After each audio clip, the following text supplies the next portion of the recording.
Break के बाद आपका स्वागत है। तो हम चर्चा कर रहे थे समाजवादी पार्टी के घोषणा पत्र की। जनता का मांग पत्र हमारा अधिकार नाम से सपा ने घोषणा पत्र जारी किया। आपको बता दें कि यूपी की राजधानी लखनऊ स्थित समाजवादी पार्टी मुख्यालय में अखिलेश यादव ने पार्टी का विजन डॉक्यूमेंट जारी किया। 20 पन्नों के घोषणा पत्र में सपा ने कई मुद्दों का जिक्र किया। सपा का घोषणा पत्र जारी होने के बाद अखिलेश ने पत्रकारों से कहा कि साल 2025 तक जातिगत जनगणना कराएंगे, पेपर लीक से मुक्ति दिलाएंगे, किसान को सभी फसल पर एमएसपी स्वामीनाथन फॉर्मूले के तहत दिलाएंगे। समाजवादी पार्टी मानती है कि किसानों को एमएसपी दिए जाने चाहिए।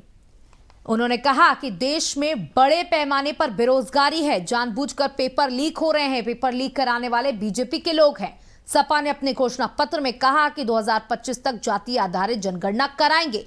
इसके आधार पर ही 2029 तक को सबको न्याय एवं हिस्सेदारी सुनिश्चित करेंगे।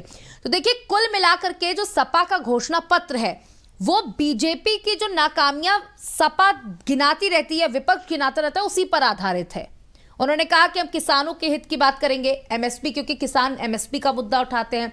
पेपर लीक मामले जो लगातार यूपी का इस समय बड़ा मुद्दा रहा, उसको लेकर के जो बीजेपी के विपक्ष मुद्दों को उठाता रहता है, वही उनके घोषणा पत्र में शामिल है। और सबसे बड़ा मुद्दा मालूम कौन सा? जी, ओपीएस। जी, ओपीएस क्या है? ओल्ड पेंशन स्कीम, जी, जिसके लिए पूरे राज्य के राज्य कर्मचारी, शिक्षक हाहाकार मचाए, आंदोलन कर रहे हैं। जी, क्योंकि अब नई पेंशन स्कीम लागू कर दी गई है। तो जो नई पेंशन स्कीम लागू की गई है उसके कारण क्या विभिन्न प्रकार की स्थितियां विकट हो गई हैं। तो इसलिए इन्होंने कर्मचारियों को, अधिकार जिनकी संख्या लाखों में है, उनके परिवार भी हैं, उनको अपने जोड़ने के लिए ओपीएस का भी वादा कर दिया है। कांग्रेस भी कर रही थी, तो उसी प्रकार से अखिलेश ने भी ओपीएस का वादा किया।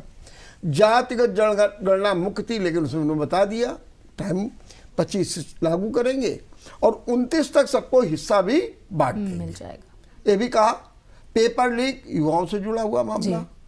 दूसरी चीज किसानों से जुड़ा हुआ एमएसपी कह रहे हैं ना, दूध से लेकर के अनाज तक सब में एमएसपी देंगे।